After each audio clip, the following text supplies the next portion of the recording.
Hello and welcome back to AR77. Thanks once again for joining me. Today's video is a kind of it's not a competition head to head, but more of a comparison of these two pistols that you see on the table in front of you. On the left hand side we have the M17 by Sig M17, and on the right hand side we have the Glock 17 Gen 5. Now, at face value, they could appear to be very, very different guns, but actually they share a lot of the same sort of features. And what I thought was, it might be that you're in the market for an airgun. It might be that you're thinking, do you know what, I want something a bit more accurate in terms of an accurate shooter.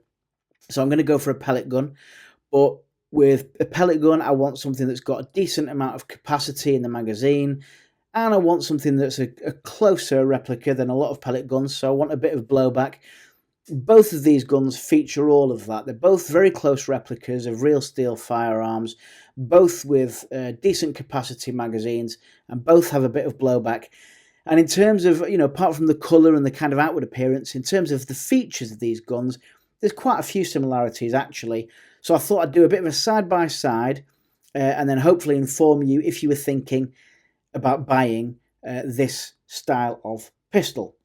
So basically on the left hand side here we've got the M17 by Sig M17, and I'll do a very detailed kind of walk around of both of these guns, as I said, side by side, so that you don't have to keep remembering things, and it can compare and contrast kind of as we go. But the basics, yeah, it's this coyote brown colour. You've got a slightly different appearing colour on the sort of frame there to the slide because of the material finish. This is kind of plastic or polymer, and the slide is metal. And obviously you've got these black contrasting fixtures and fittings, as you can see, all around the gun. We'll come back to that in a bit more depth as we go through the video. And on the right hand side with the Glock 17 Gen 5, you've got a far more kind of, I mean, if that was a military style pistol, this is far more akin to a kind of a civilian style pistol. It's nice and subtle. It's very, very sort of classic Glock in this black. Once again, you have a polymer frame and a metal slide. So that's kind of it for the basics in terms of how the guns appear. Okay, so from the front of the gun, we're going to do a comparison of each different element so that you can see like for like, as if you had the two in a shop or something like that, or if you're online, you won't get as close a kind of look around as this. So let's start at the muzzle end. As you can see here, as I said, we've got that kind of contrasting black there, and on the M17 here, you have quite a nice kind of recessed barrel. You can see the actual barrel in there, but there is a nice bit of recess, or recess or whatever, recession on that barrel, so it kind of looks a bit deeper, and that kind of implies that it's a bigger caliber or a larger caliber than it actually is. Both of these are .177 caliber pellet shooters. With the Glock, if we look at the same sort of point of the gun, there's a little bit of a recessed barrel, but you can quite clearly see the actual .177 barrel there, with the sort of a smaller diameter. So that's the front of the gun.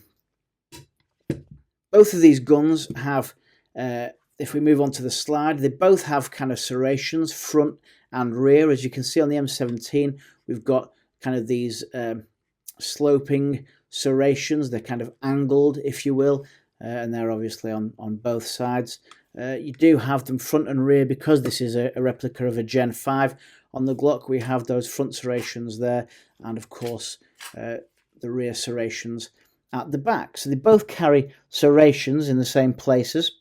What I would say is, of the two, the kind of the vertical ones on the Glock feel just a little bit kind of sharper. Just the kind of, your hand can grab them a little bit easier. You don't struggle with the M17. These aren't hard to grab. You're not slipping off them all the time. But I would say that there's just a slightly sharper cut on the Glock, so that's something to bear in mind. Both of these pistols have lovely kind of etched markings on the slide. There's not much to read on the Sig. You've got Sig Sauer M17 there, and that's pretty much all there is on that slide, but it's on both sides, Sig Sauer, so that's quite a nice little touch.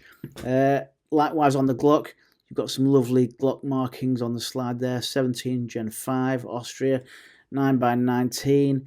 You've got serial numbers here, and you've got that lovely kind of little Glock marking there. So a little bit more to read on the slide of the Glock if you're on the toilet and you needed something to read while you've got an air gun with you. I don't know, but that's your business.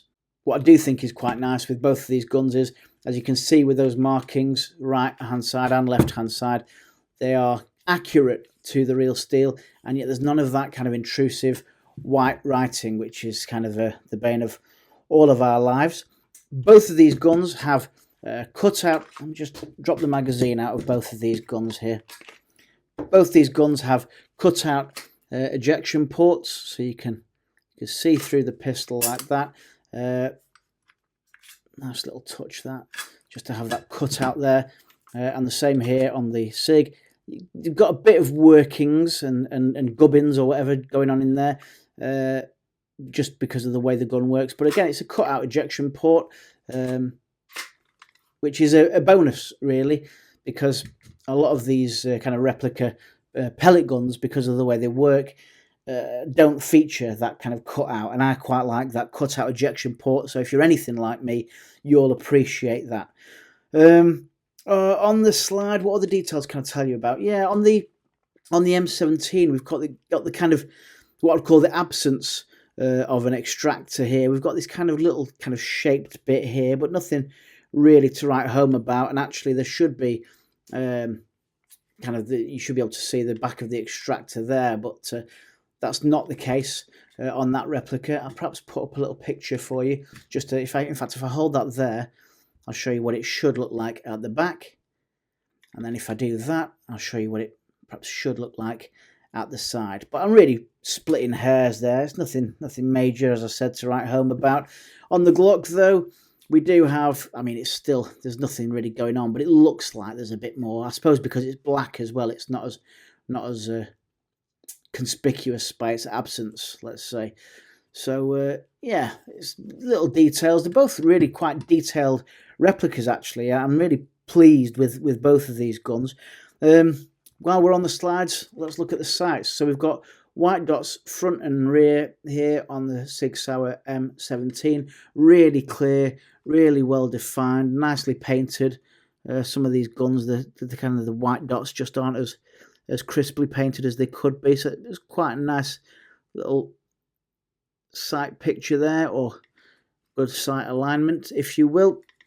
On the Glock, we've got the pretty kind of traditional standard Glock with the white dot at the front and that kind of U-shape or half picture frame at the back there. So both really good sights, both really clear. I mean, the camera's not focusing on the front post there, as you would be if you were shooting. But yeah, both really clear sights, both really nicely done. Both slides of both of those guns are, I think, really good in terms of kind of replica factor. One other thing I should mention is on the M17, the rear sight here and the kind of the cover plate can be replaced. So you can take that off and you can replace it with a mounting plate and the Sig Air reflex sight. So I'm not sure how readily available those reflex sights still are, but it's something that you can do if you wanted to consider that. You can take that whole plate off and those rear sights and put on a kind of a mounting plate and a reflex sight that sits just there. I'll put a picture up of it here once again so you can see what it would look like if it had that sight on it. Okay, where shall we head to next? Well, let's look at the frames of the guns themselves, or the sort of the lower here on the Sig. You've got the kind of the caliber, the actual caliber information there on the side, which is quite nice. Again, quite tastefully done. It is a pellet gun at the end of the day, so it's worthwhile having that information on it. On the Glock, nothing really. The caliber information is kind of underneath, and it is kind of in what I would call kind of grey writing, but it is featured there, and it's quite subtle. So I think that's quite good. Also, while we're under here, we have this kind of deactivation switch here, so you can completely deactivate the gun by flicking that across to safe or to fire. And of course, you can see that we've got a pretty standard rail there underneath the Glock frame, and quite more aggressive looking frame on the Sig there as well, with more kind of points of movement also. So yeah, both carry decent rails. Both of the trigger guards here on the frame have a bit of grip to them. There's a bit of grip on the front there if you want to put your finger on there and grip it like that. There's a little bit of grip on the front of the M17. Let me see if we compare that to that. Again, I'd say that feels a little bit sharper. It's not something really that features when I'm shooting. I'm not really bothered about it, but it's nice to have it there as a detail. On the Glock here, we have a kind of a non-functioning takedown lever. So it is there, and it is in the right place on both sides, but you can't field strip this gun without the use of tools and so on and so forth. So it's technically not a field strip. This gun, you can take it down, and if I remember correctly, I think you just slide it back like that so that you can see that kind of, you can see where it marries up there, and that just flicks down like that, at which point I think you can just pull it up. That's it, just pull it up and over like that, and it's not a separate barrel, and all that barrel mechanism and stuff is going on in there. You've got your slide there, very little going on in the slide, but it is something you can do. It's something you can access the inside of the gun if you need to tinker for whatever reason. So it's something. It is a working takedown lever at the end of the day. Let's see if I can get that back on. Couldn't be simpler, really, could it? That was really pretty. He says. All right, let me do that again.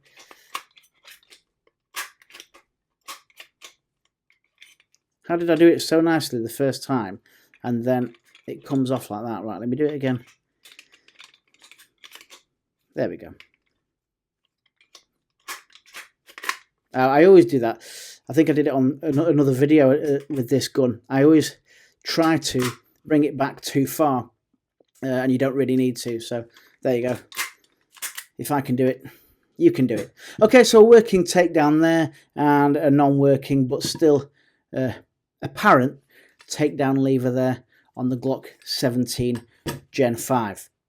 Staying with the frame, both guns kind of they do blow back, but they're not going to lock back, and they do feature, although they're not functioning, they both feature these kind of slide catches on both guns, and they're both kind of ambidextrous slide catches, if you will, and they both appear to be separate pieces to the rest of the frame. So that's a nice touch. I don't know why that makes a difference to me, but it does, the fact that it's a separate piece. I'm really confused by that slide catch. Somebody said that it does work, you just got to push it a bit harder. I mean, I can kind of hold it up. I mean, there's no real reason for the slide to stay back, I suppose, other than it would be nice. But yeah, it seems weird that it moves and it feels like it's sprung. But I can't get it to hold that slide up, so I would call it a non-functioning slide catch. Maybe it's something that's, I don't know, maybe there's a different version where it does work. You tell me. And again, that catch doesn't work, but it is, as I said before, a separate piece. So that's a relatively nice touch. Safety-wise, on the Glock, we do have a working trigger safety, so you can't pull the trigger unless your finger is properly on there, and there's no safety on the slide, as you would expect from a Glock. You've just got the trigger safety and the extra kind of airgun element there, which is the kind of deactivation switch. On the Sig, we do have a working safety, which is ambidextrous as well. So you can see it's on both sides there, and it shows an S for safe, and then you've got that lovely red dot and an F for fire. So when that's on safe, it sounds like it's firing, but it won't. You can hear there's a different quality here, listen. You might not pick that up, but yeah, it is a functioning safety, so you can trust that to work.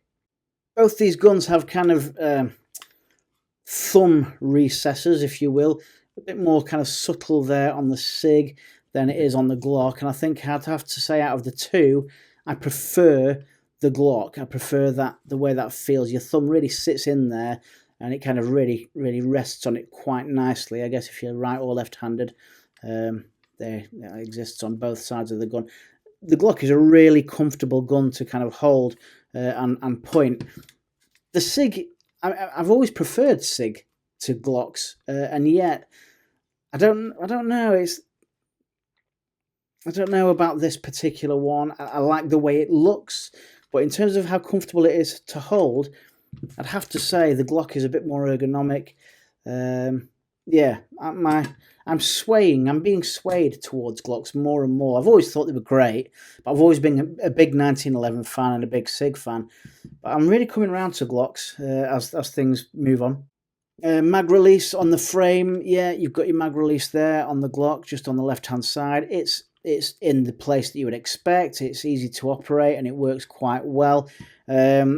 This one on the M17 protrudes a little further, so it's quite nice and easy to access. While we're on that, let me just put the magazine in the M17. When you press that, the mag will fall out. Yeah, if you press it just a touch, it drops out. But that seems to be gravity that's removing that magazine. Whereas with the Glock, this is kind of sprung. It's really, you can tell if I put it like that, you can tell that it's a sprung mag. So that's quite a nice touch as well. I always think it's nice when there's a spring-loaded magazine release rather than just a kind of a gravity one like that, where you have to kind of, if you get it right, it'll drop straight out. That's it, with the weight of it. If you push it too far, it kind of holds it again. So just come on now. It's me being silly now. No, it's not going to play. So there you go. That's why I prefer a spring-loaded mag. I've got to try it again. I'll have to do it. There you go. I had to do it.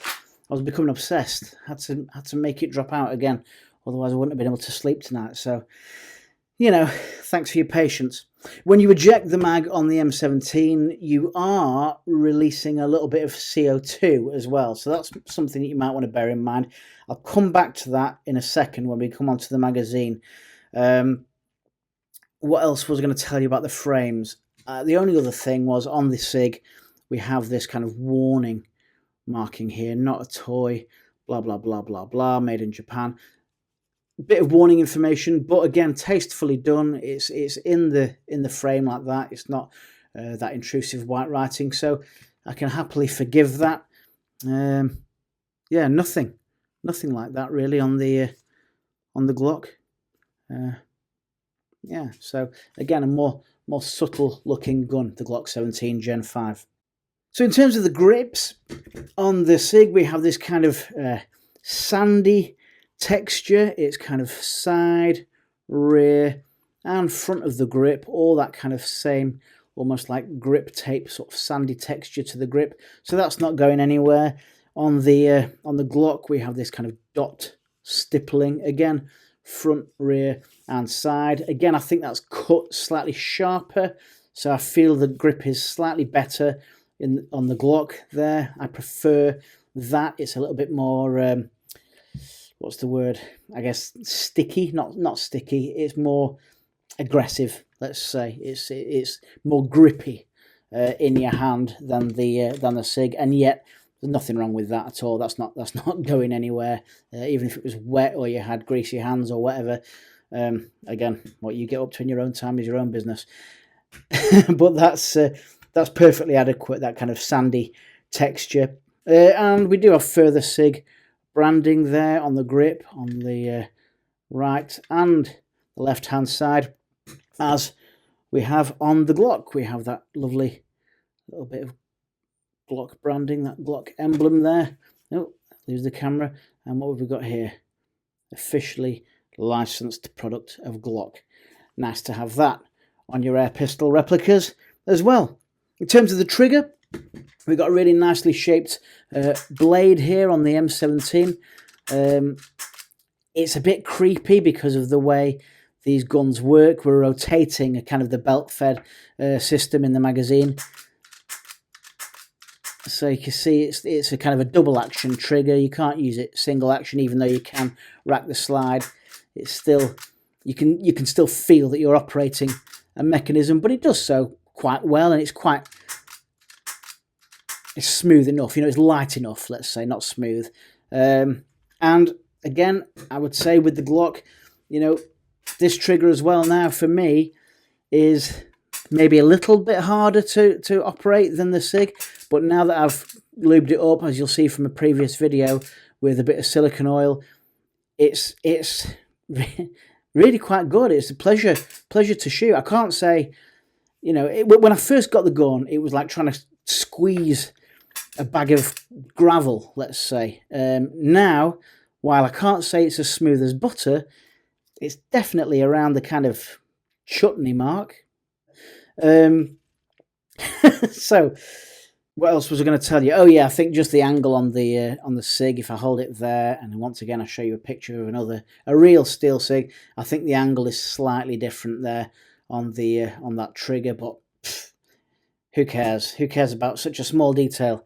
Some people do. Some people really do.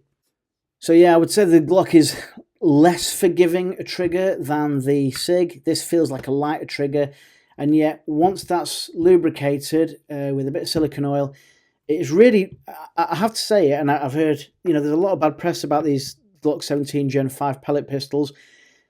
This shoots really nicely. I'm really pleased with how this shoots. It's not a chore, it is genuinely a pleasure, and I'm not being paid or sponsored to say that. This works well for me. That's all I can say. Again, I'm not recommending either of these guns. I've got no skin in the game. I'm just trying to do a comparison so that you can make an informed choice. I love both these guns. And once again, you know, that is an individual. That is an individual. You know, you get some off the line that are better than others. I would like to think they are relatively consistent. It's essential if you get a Glock 17 Gen 5 pellet gun, it's essential that you lubricate it before you use it, I would say, because otherwise you're going to start panicking. Anyway, more on that when we get to the mags.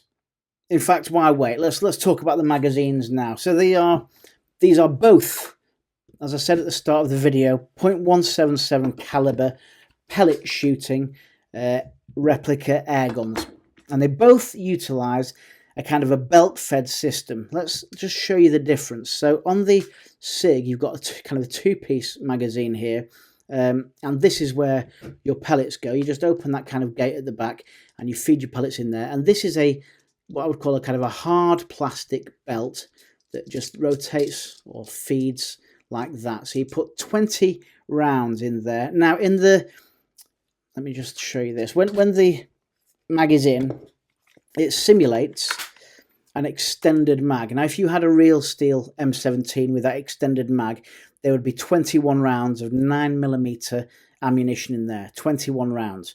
As it stands, with the airgun version, you can fit 20 rounds of .177 caliber pellets in there, as it says there, 6 Sauer 20, which is quite handy. So you're there, you know, there or thereabouts in terms of replicating the number of rounds before you'd have to reload. On this magazine, we also have a bit of grippiness, again on that kind of base plate, so that's quite nice. And you have further Sig branding at the bottom there, and then you have this kind of cam design or cantilever, I forget what you call it, but you basically bring that back. You stick your CO2 in. When you put your CO2 in, by the way, let me just find an empty canister here. When you put your CO2 in a lot of guns, you put it in top first. With these, you have to drop it in bottom first, like that, and then just close that up, and it pierces the CO2 as you close that up. And then once you've finished shooting, just release that, and it'll come out top first, if you will. So that's the magazine there on the Sig. I was going to mention, yeah, because you've got it looks like you've got kind of a bit of a valve type thing going on here that holds the CO2 pierced, but held. It's not just spurting out when you take the magazine out of the gun. You've also got some stuff going on there as well. I don't know if it's 2 valves. Again, I'm not an expert, but it looks like a kind of almost like a 2 valve kind of system. So when you drop the mag, it does kind of expel a little bit of CO2. I'm not sure if it's so much that you'd notice the difference in terms of how many shots you get per CO2 capsule, but again, something to bear in mind. And when you do that, it almost helps the magazine to come out. So all that malarkey I was going through before, trying to kind of gravity drop the mag, is kind of aided by that expulsion or that purging of a tiny little touch of CO2 when you drop the mag. So you put your pellets in there, you put your pellet mag in your kind of CO2 mag, if you will, and then you are good to go. With the Glock magazine, it's a belt-fed magazine, but this is a kind of a... Now, I think they changed this because I've heard a few of you say that they've started to make these with kind of more rigid plastic or white belt. This is kind of quite a soft plastic on this belt, and I've heard some real horror stories about them snapping. But I have to say, although I had problems shooting this gun when I first got it, once I had lubed it up with some silicone oil there, and I'd lubed the magazine and everything, it just works like a treat. It shoots really smoothly. I have no problems with it feeding. So I can only tell you about my experience. And my experience, aside from that initial kind of hurdle, my shooting experience with this gun, having had hundreds of rounds through it now, is really positive. So I'm glad if they've improved it. And I'm sorry if anyone out there has got kind of bad news stories about these. But I have to talk about the one that I've got. And the one that I've got works really nicely now that I've lubed it up. So what you do here is you push that button across there, and you've got your sort of belt there, and you put 2 in at a time and then feed it round. What I try to do is, you can see there's a little arrow here, which means it wants to spin that way. So when I'm loading it, I do try and stick to that, so it's only moving one way. I don't know if that's too particular of me or not, but as you can see, that moves really smoothly, and I do try to stick to moving it in that direction. I'm hoping that's the right direction to move it in.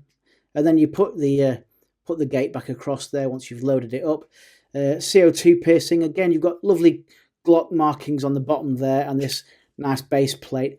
You just open it up and you get, with the Glock, you get this tool to pierce the CO2. So your CO2 obviously just drops in there. Twist the screw, pierce it, close your base plate back up, and then pop it back into your gun. So both quite complicated magazines in a way, but both fully functional. I would say in terms of CO2 use, although you've got actually 21 round mag, I forgot to mention that. In this length of magazine in the real steel, in 9mm, you'd have 17 rounds of 9mm in this kind of non-extended mag. Whereas here you've got 21 round capacity of .177 caliber pellets. Across the two, you're going to get, well, I would say, let me take it quite sort of logically if I can. I don't have a chronograph, but based on the way my metal target responds, i.e., does it look like the pellets are just tickling the targets or is it knocking them down, I would say the Glock shoots harder in this case than the Sig. The blowback is comparable, I would say, across both. And I would say across both, you're going to get, I would say 3 magazines. So about 60 rounds from each. Maybe slightly under. You might be lucky on a good day, get slightly more than that. I would say 3 magazines before you really start noticing significant differences in accuracy. Certainly that's been my finding. I do think the Glock is more accurate. Out of these 2 particular guns, my Glock is more accurate than my Sig. This shoots a little bit low, whereas the Glock, it shoots really well, really accurate, and seems to be really punchy. So I'm just crossing my fingers that I don't have any problems with this in the future, like the problems I've heard about other people having. Okay, so in summary, between the Sig Sauer M17 and the Glock 17 Gen 5 CO2 powered replica pellet pistols, Which do I prefer? Well, that's a tricky one. That's a tricky one, because if you like the Glock, you're going to go for the Glock. If you like the M17, you're going to go for the M17. They're both great blowback pellet pistols, were great replicas, good attention to detail, and a pleasure to shoot, both of them. Complications come in both magazines. It's a kind of a contrived method just so that we've got that amount of capacity, I suppose, in a pellet gun, rather than using the 8-shot kind of rotary magazines that we're all used to. Glock, yeah, it's more subtle, the styling, as I said before, it's more like a civilian pistol. You've got that classic black. I would say tolerance-wise, this is a tighter build than the M17. It's pretty sturdy as it stands. The M17 is a bit more of a rattle there, although I think somebody did a video about sharpening that up a little bit or tightening the tolerances on that somewhere elsewhere on the interweb. I'm not sure, but yeah, a little bit more wobbly. It's a bigger gun. Obviously, you can see it's quite an imposing gun, whereas that's quite an ergonomic and, as I said before, kind of stylish and subtle gun. This is based on a military weapon. At the end of the day, the M17. It's the what the kind of the military did to what Sig did to the P320, so that it was suitable for military use. I can't recommend the Glock because of that potential reliability issue with the belt snapping. So I'm hesitant to say go out and spend your hard-earned cash on that. All I can say is mine works perfectly well, having lubricated it properly and sort of taken a little bit of care of it. With the Sig, yeah, I love the Coyote Brown. As you know, if you've seen any of my other videos on the Sig or the Glock 19X or the Emperor Scorpion, what's the other one? The M9A3. I love this kind of Coyote Brown and black contrasting finish. It is a more aggressive looking gun. Yeah, it's up to you, isn't it? Which do you prefer? Let me know in the comments. It's a matter of preference at the end of the day. So let me know in the comments which one you would rather have, I suppose, which one you'd go for if you were making a choice between one of these. And hopefully this video has helped you make that choice. If you're looking for a replica pellet pistol with a decent capacity magazine, a bit of blowback and some nice replica details, hopefully this video has helped you make a more informed choice. If there's anything I didn't mention about these that you think is worth mentioning, again, drop me a line, let me know. Thanks again for watching. Please do like, share, subscribe if you are a subscriber. Ping that little bell as well, so to speak. As always, thanks very much for watching. I appreciate you spending your time with me. Please do stay safe, take care, all the very best.